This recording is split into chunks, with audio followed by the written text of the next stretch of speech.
Welcome everyone to a gameplay preview of Afghanistan 11. So as with all things preview related, this is just a beta and not necessarily representative of what the game will appear in its final copy, but we know that more or less the game is not going to change into Pac-Man overnight or something like that. So there's a few things that I'm going to specifically mention that the developer mentioned that they will be implemented. And plenty of things as far as like bugs and typos and anything like that I'm sure will be fixed for the release. But other than that, I think this will give us a very good idea of what the game looks like currently. Now I'm going to turn off that music before I'm flagged for copyright. So Afghanistan 11 is in just about every way the successor to Vietnam 65. It improves upon the idea of Vietnam 65. I was a fan of Vietnam 65. It was fun. And the whole series of war games that Every Single Soldier has produced, that's the game company, I think it's Every Single Soldier, is based on asymmetric warfare. Not at all like your typical war game. There's no flanking maneuvers, there's no tactical withdrawals, there's no, all the typical World War II style of combat stuff is just completely thrown out the window, which is, not just the point that Every Single Soldier is trying to make here, but is how combat is nowadays. It no longer, at the very small tactical, like squad, individual, fire team, and squad level, there's still tactics, but the strategy is very, very different beast than it was in World War II and Korea and in the wars previous to that.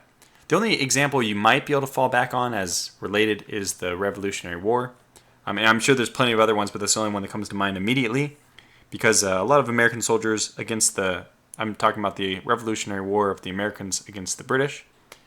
A lot of American soldiers were using kind of guerrilla tactics in that war, but they still had big pitched battles, think Bunker Hill, etc. So that makes Afghanistan, Vietnam, these battles just, especially Afghanistan, a very different war game, and that's why you need a different system to approach these kind of wars, because they're still wars. They're just counterinsurgency wars, and that is what Afghanistan 11 is all about in a nutshell. It's a counterinsurgency war game. How that all works, it's very interesting. In fact, Slitherine actually had, or maybe it was Matrix Games had a forum or a topic on their forum related to how much should politics and civilians be involved in a war game. Is it good to keep them completely removed? Or is it interesting to actually include them?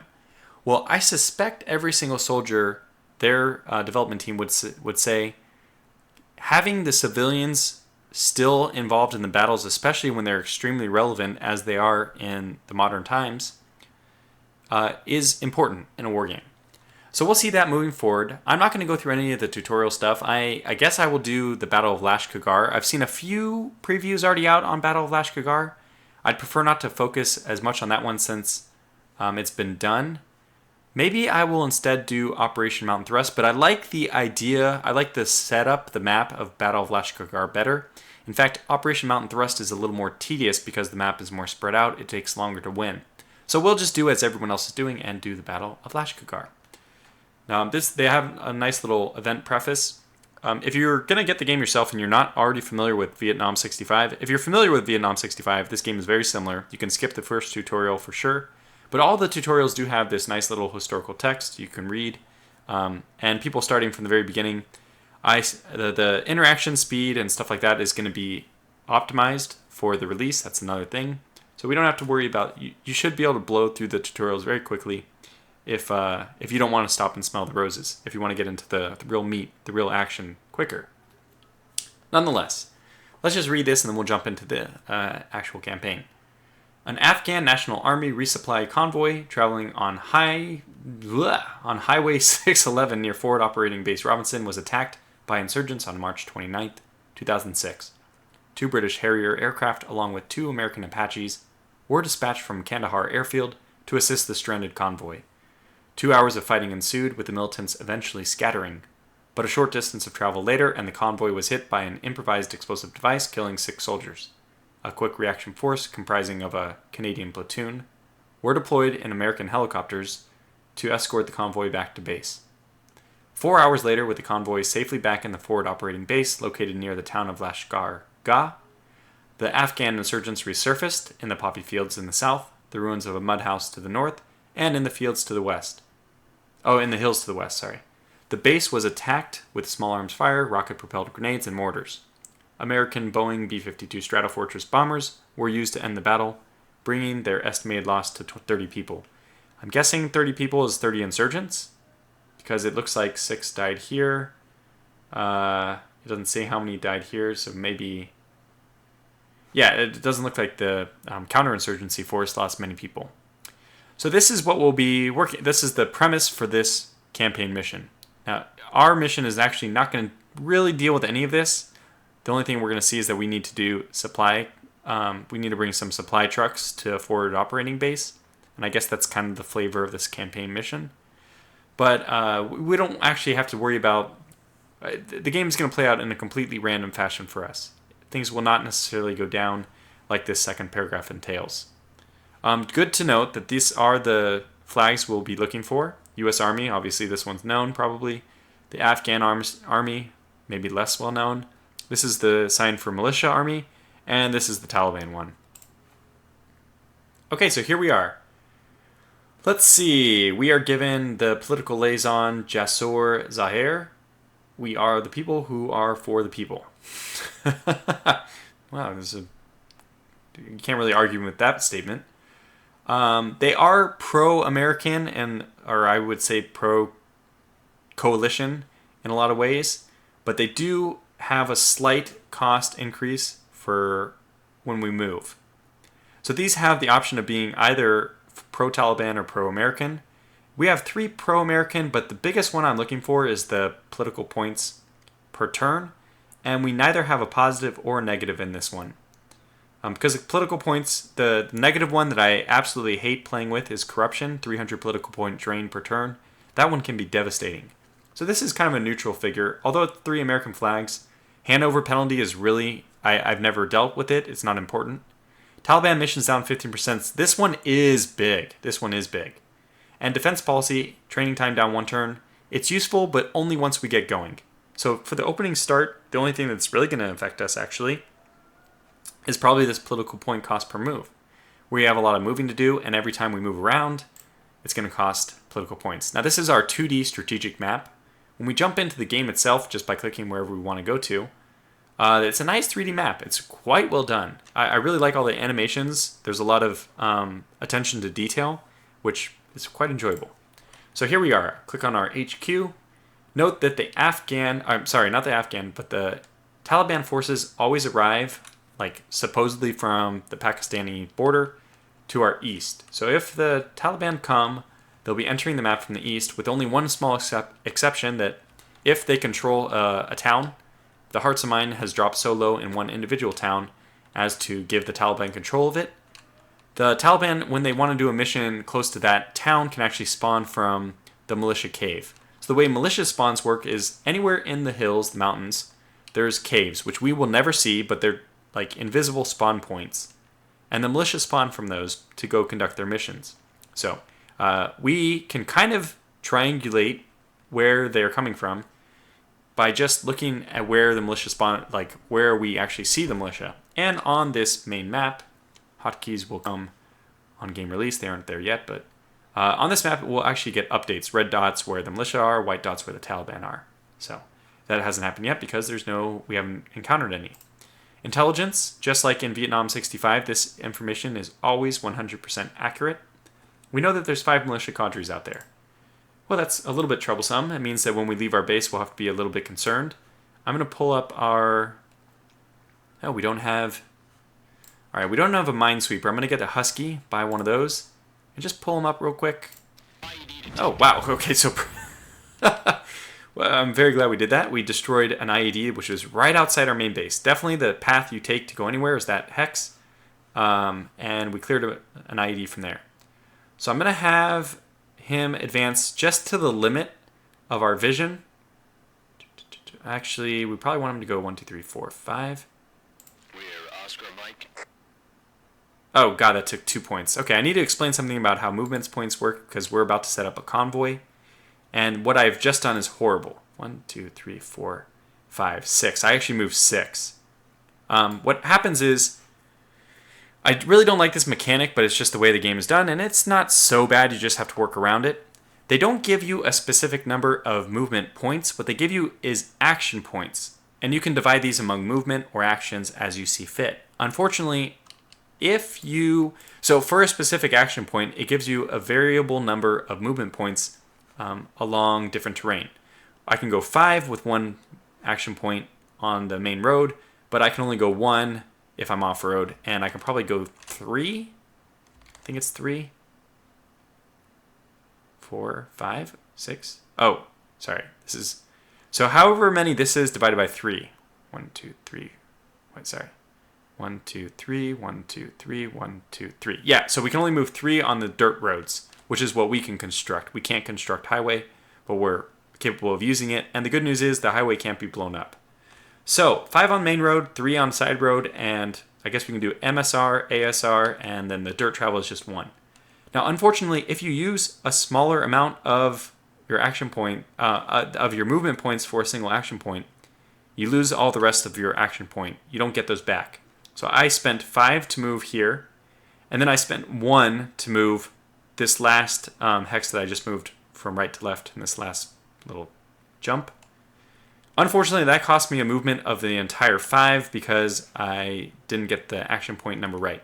Anyways, why this is important is because when we move out, we want our Husky to clear for mines. However, if he encounters militia or Taliban, he has no defenses, he'll just be instantly hit. Every unit in the game except for supply trucks can take 2 hits, so we wouldn't immediately lose him. But he would have to return to base and be repaired, and anytime you get damaged, you'd suffer a political point cost because the people at home don't like to know that we're taking any damage at all. So it's just not good. So in order to avoid being hit by the insurgents, it doesn't look like we have any infantry. Well, let's go over and recruit some U.S. infantry. Boots on the ground. In order to avoid being hit by militia or Taliban forces, we need to lead with an MRAP, and preferably one that has infantry loaded with it. So we load up the infantry and we get them to move out. And they have the same action point movement thing. So they have 6, which means they can go a lot further, but again, it's 5 per. 1, so 1 instead of 1, I did the wrong way. It's 1, 2, 3, 4, 5. Copy that. Now we want to move another 5 to advance in front of our Husky. 1, 2, 3, 4, 5. Copy that. Now, at this point, we're traveling blind. Note this gray does indicate the edge of the map, so we can't move any further south. And that kind of is good. It means that we can't be attacked from that area, but as far as IEDs go, we're now moving blind. The good news is, if you have to lead between one of these, you probably should lead with the MRAP because it's 60% efficient, or, yeah, 60%. Has only a 40% chance of being hit by an IED. 60% resistant, I guess is the word, to IEDs. But this is 100% unresistant, non-resistant, whatever, to enemy contact. So if we move our MRAP forward, it has only a 40% chance of being hit by an IED, but it can engage enemy forces along the way with good efficiency. So let's just move this one and hopefully... Okay, perfect. So if we had moved our Husky forward, he would have actually encountered this and taken damage. There's no point in actually even continuing to move him forward. I'm going to move him back this way. Copy that. Maybe we'll get other mines over this way. And now we have to deal with this. Is this militia? It is, of course, because there's no Taliban on the map yet. Okay, so what are we going to do with this guy?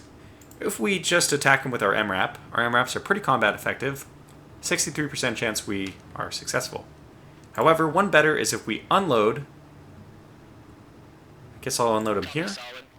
If we unload our infantry, we can engage. Now we have a 70% chance of victory. Because infantry on the ground just slightly better at engaging and eliminating a militia force than a mobile vehicle force.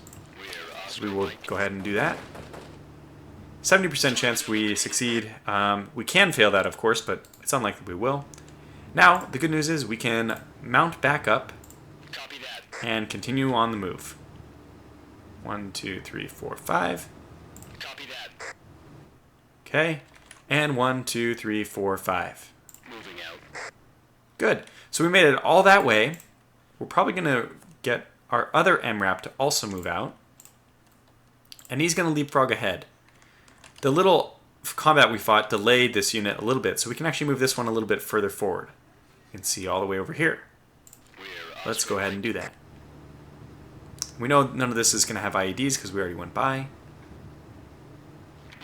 And there we go. We have another militia force. So just the same way we did with the previous one, we will unload and engage.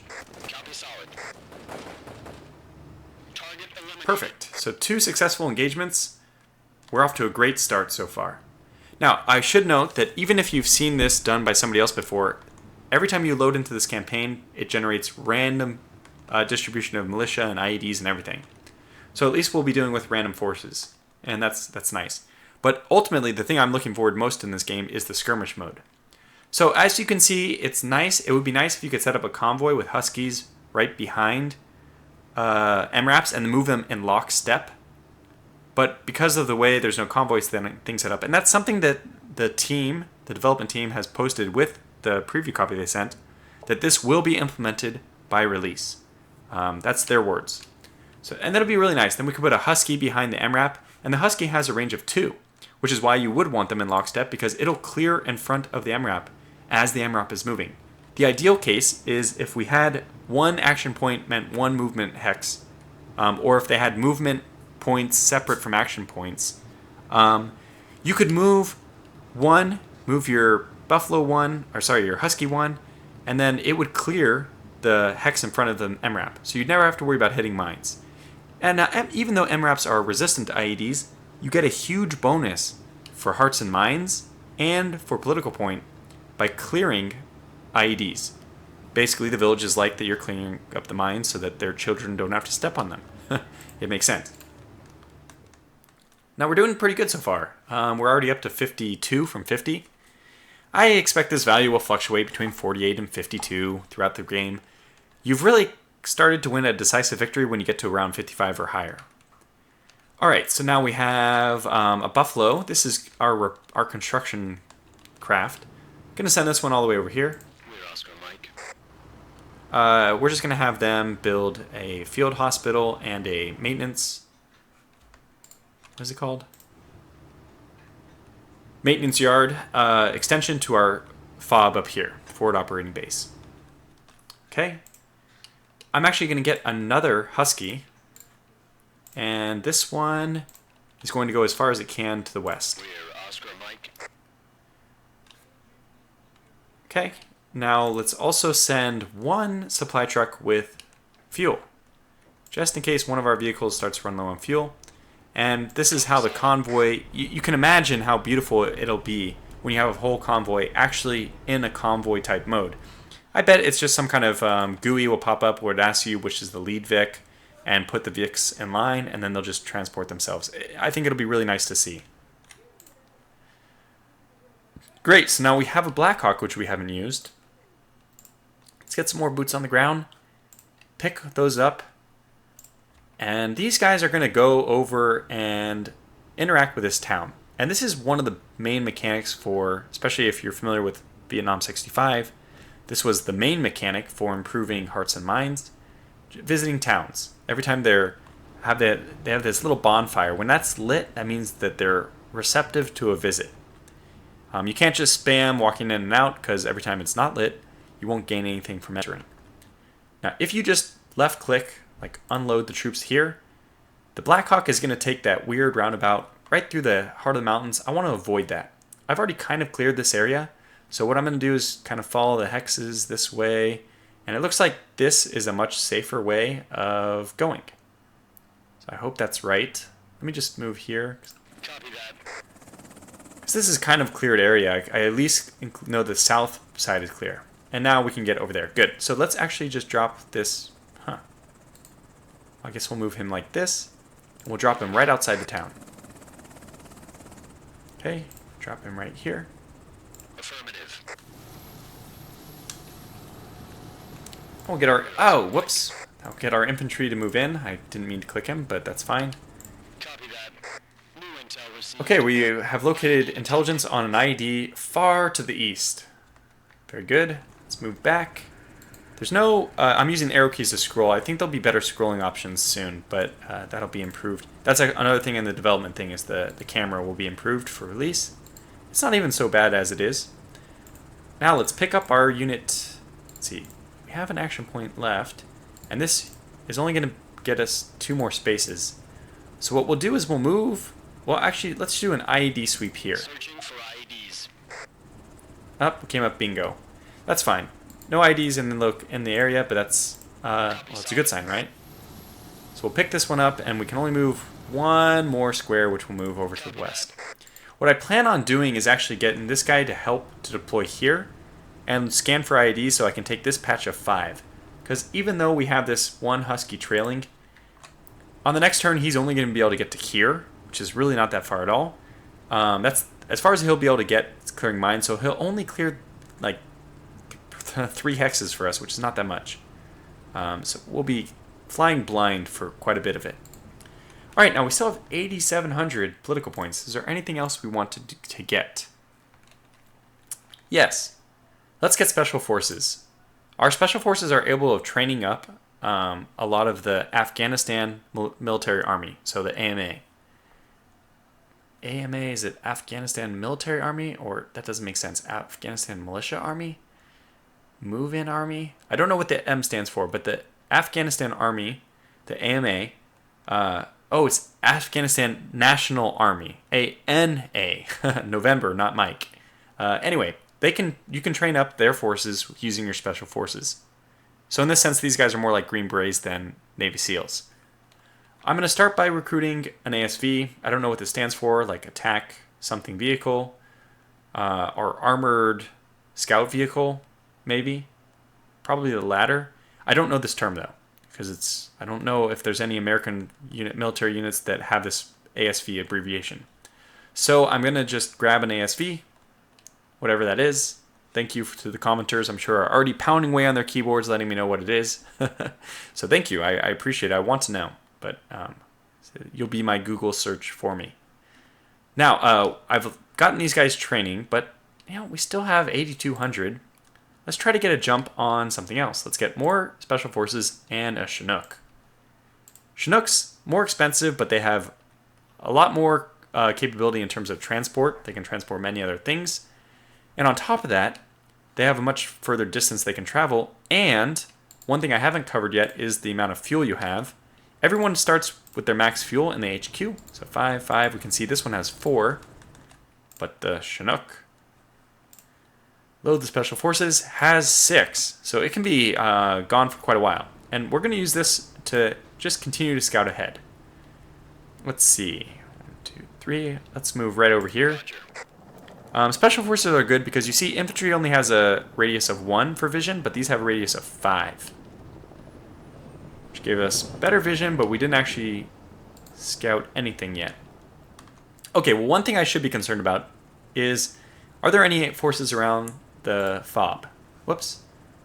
So let's use our drones, which cost, well, let's figure out, 54.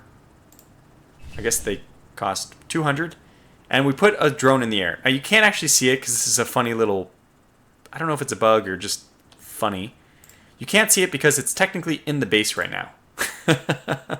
Because I deployed it in the base, it has any flying units disappear in the base, and they probably somehow trigger that for the drone.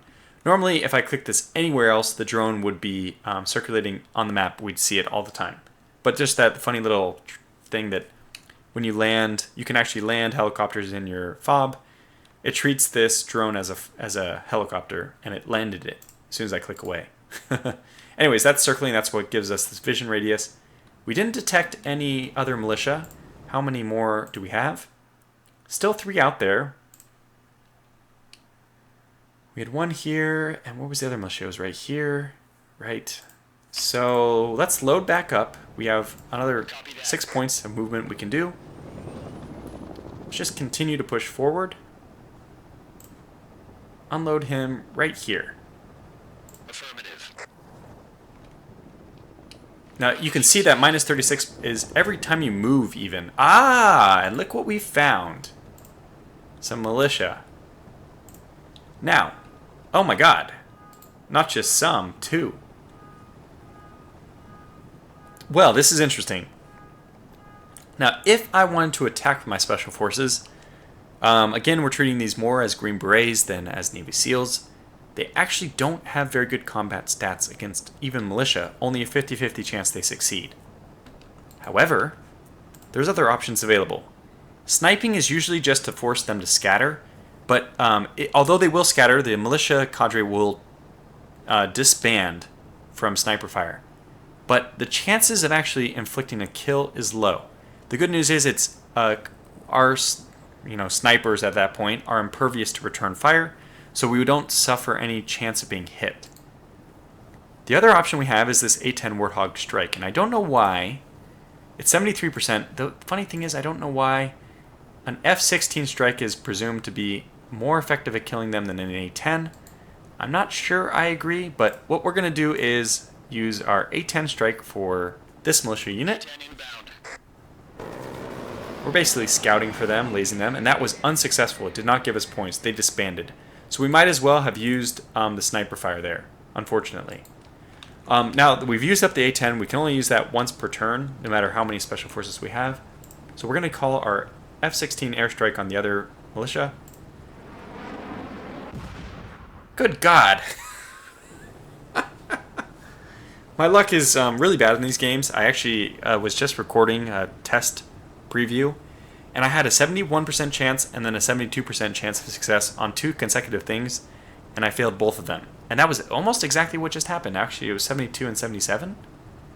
The chances of you failing both of those are less than 10%. Maybe even as low as 5%.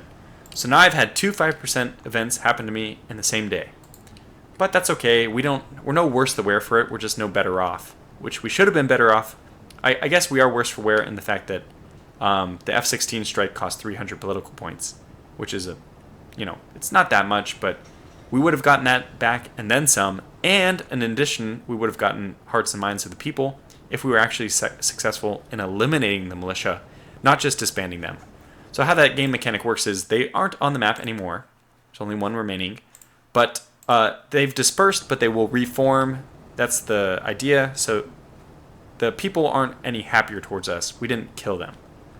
Okay, so good enough. Our Special Forces unit here still has a few points left. I guess we'll just move him forward in this direction. Let's see, how much do you have? Alternatively, we could actually move him back to better support our units over here. And I think we'll do that instead. Okay, I'll even move him one more this way, just so he has better vision. Good, so we'll be able to see if any militia are moving in a position to attack our units. Actually, no, I am going to move him right here. Just at the beginning of next turn, we'll see if anybody moved in. So we'll have 2 areas that are nicely covered. Yeah, it's really unfortunate. We wasted that cooldown. That was very unfortunate. Okay, so we're down to 5,000 political points or so. That's probably all we need to do. We're training. We have 3 supply trucks still available. They don't need to do anything quite yet. I do have 1 buffalo going, but maybe I should send another buffalo. Let's get another buffalo. I'm going to want 2 eventually anyway. These are our construction vehicles, because one of the best ways you can gain... darn. This guy can't move at all? No. One of the best ways you can gain political points is by you link up these other towns with roads, and that gives you hearts and minds. They're happy to be connected to the main highway. There's always a main highway in every map, the black tarmac. And once they're connected, you can also build a water tower. And although the road improves hearts and minds slowly per turn up to a max. By the way, this 52, I should mention, is not just some weird number that is a full number. It's actually just the average of the values of all the different towns we have on the map. We're showing them all as Afghanistan flags, Afghani flags, but that's because we actually haven't visited them. So this one, for example, is now an American flag because they're actually pretty happy. Probably because we detected a few IEDs, and those always improve the hearts and minds of the closest village. In that case, it was this one. And we also visited the town, which is also another way to increase the hearts and minds. So when you visit them, it updates their flag. We don't have an update on any of these. Now, the militia haven't gone. They haven't used their turn yet, so Probably they are actually just Afghanistan flags, which means we're at 50.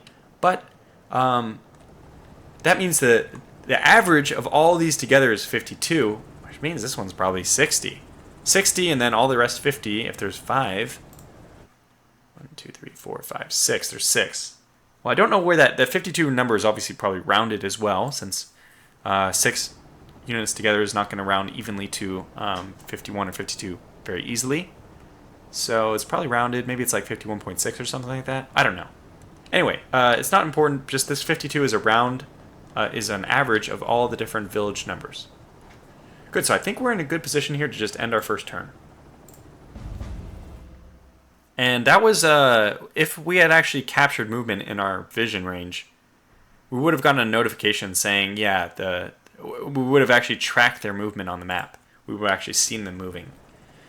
So no enemy units nearby, which is good and bad, both. Let's actually take a look at the intelligence.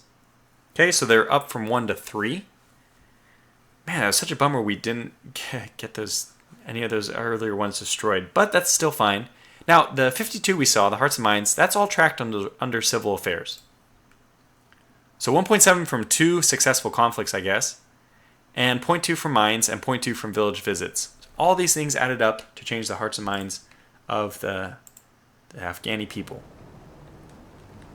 Okay, and that's important because the higher this value goes, the less likely Taliban missions are to spawn, and we're already working with a nice political liaison. We will eventually have elections to elect a new person, but this one's not bad. We might even vote for the incumbent, but he has Taliban missions down by 15%, which is already good. Alright, so now our cooldowns are on cooldown. We won't have to worry about them. All I want to do is scout ahead with this unit. I guess we'll probably okay. Is this okay? So good. Let's get this unit. I want to get the buffalo forward. I mean the husky forward. Okay, he can move only here. Copy solid. Fair enough. Okay, he moved all the way there. He didn't find anything. Well, there's an IED way over there, so we might as well go clear that. Moving out. We got 1. Detected. We got 2. Fantastic. So he's done his movement, and we'll move him back on the next turn. But he cleared 2. That gives us 500 political points, and not only that, but it adds to the Hearts and Minds. I'm pretty sure that both of those tacked onto this village. So this village is basically listening to rock and roll and has their comic books out. They're fully inundated with the American culture. Yeah. Alright, so let's see, what do we want to do next? Probably get these MRAPs to move forward. Gotta have him load up his troops first, though. So let's get... 1, 2, 3, 5. It's identical, so 1, 2, 3, 4, 5. We have to have the MRAP going first. 60% resistant to IEDs is just going to have to be good enough. 2. Oh, but it doesn't have to be good enough. Because we can go ahead and drop this guy over here. And our infantry has the ability to sweep the area. It's a 2 hex radius from your unit for IEDs. So let's go ahead and take advantage of that. I want to move him here first. Just like that.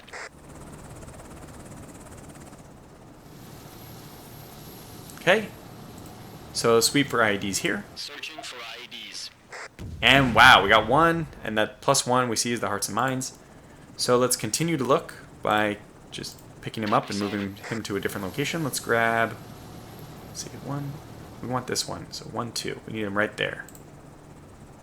Copy that. Don't move far, just right here. Wait, so we're right here. We got this one already. We're going to actually move him 1 more. Moving out. And going to have him do his IED sweep here so we can get the highway as well. Searching for IEDs. Okay, we didn't pick up any, which means it should be clear to move forward. We'll find out in a moment. Now I've only cleared, let's see, cleared here, 1, 2. I've only cleared to here, so we might take some IEDs over here. You know what we could do is be extra safe, cleared this road, so we'll actually get him to drop off here. Copy solid. Let's just be extra safe about it. Okay, I'm out of movement points with my MRAP, but my unit can move one. I don't want him actually to go on the road because he should sweep the for IEDs before he goes. Otherwise he could run into it and blow up himself. So let's see. I want him to be able to sweep this, so I have to go 1, 2, just go one spot and sweep for IEDs here. Searching for IEDs. So we were being a little bit safe, but we actually found out that there were no IEDs there. That's fine. In fact, this guy has 9 movement points. This guy has 0. Can he actually get him? How many is this? 1, 2, 3, 4, 5. Oh, okay. Well, we're going to be a little tricksy. Pick this guy up. Copy that. And we're going to drop him off as far away as we can. No, not move, but drop off. Yeah, here. And that'll allow him to investigate with for IEDs just a slightly more amount of space. You can see I've already played this game a lot. That's the way I feel that previews must be done. That you should invest, like, I think I put 10 hours into this game before beginning this preview. And that gives you all these kind of gameplay mechanics. So it's a lot of fun to be able to play the game right. Also, I feel like playing 10 hours is probably mandatory for a preview because a lot of times with games, like 3 to 5 hours is still the honeymoon period and you think everything is great. And you start to really understand the things you like and dislike about a game only much after that. So this MRAP, because we've cleared the way, can actually almost go the full distance. We don't even need him to. We don't need him to. We have this infantry there. What I think we'll do is actually drop him off. Oh, we need him to pick up his infantry first, yeah. Infantry, let's just drop him off. I'm going to move, okay, let's see, 1, 2, 3, 4, 5, 1, 2, 3, 4, 5. Let's take a chance, move him here. And drop him off right here. Copy that. Have him move 1. Copy that. And do IED sweep. Searching for IEDs. She's going to get over here and over here. We didn't come up with anything, but we're being extra safe. Even though our MRAPs resist IEDs 60% of the time, my luck with random generation is just atrocious. So I prefer to play things rather safe. Copy solid. Okay, we can now offload him. He only scanned this far, so we'll probably have to offload him here, but that's fine. He's still going to get one more sweep off, and that'll cover up to here. Searching for IEDs. And we got an IED. Look at that. Okay. So far we've done pretty well in this turn. I had to take a brief cut in that video, but now we're back. So what have we done so far? We cleared a bunch of IEDs. That's mainly the name of the game in the very beginning, because you don't have any secure routes of travel. And we've opened up this fob for ourselves. We have 2 trucks. We need to get there eventually, so this is important that we hold on to this fob. We may want another fob later over here. But anyways, I've actually noticed that we're way over on time. We're almost up to 40 minutes already. So I'm going to try to very hastily speed through the rest of this turn. Our fuel truck is just going to go to the fob, and it's going to stay there. It's basically just going to be a reserve tanker that we can refuel anybody who gets low on their fuel remaining. When they're in the fob, they will actually gain 1 fuel per turn. So that's good if we can just leave vehicles resting in there. But there's going to come a point in time when we don't have that luxury to wait. Time is obviously a resource.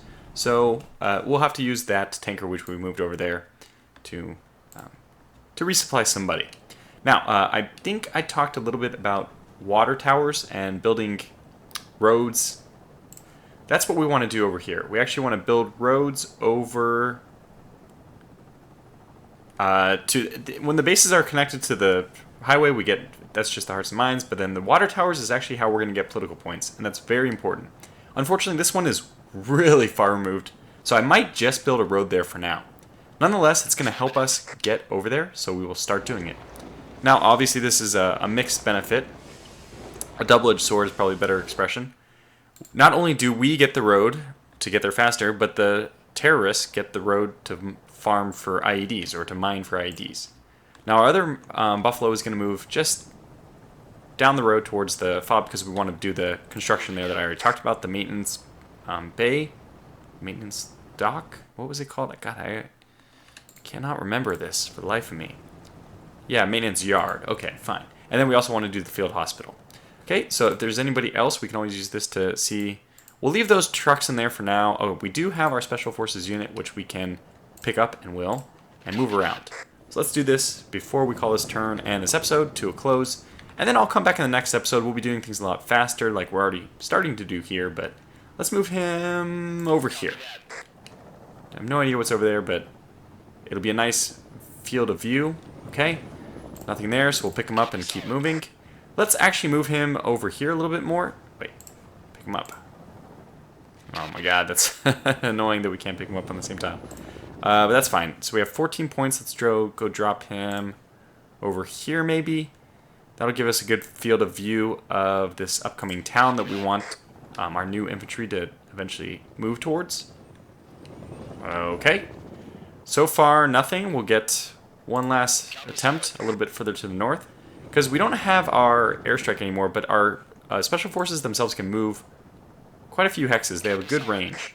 Let's move over here. Man, where are all the enemies? Well, there's only 3 militia out there, so I guess we just haven't gotten lucky enough to spot them. With only 2 points remaining, I'm just going to move this guy to forward, and I'm going to move this guy to forward as well. Note that we haven't farmed this for IEDs, and special forces can't be bothered to do those kind of things themselves. So we'll just have to kind of put off everything else. Let's move one here. I want to stay close to the helicopter because that's going to be our ride on the next episode. The next turn is what I'm saying, but I think we've done a pretty good job. We're still training the...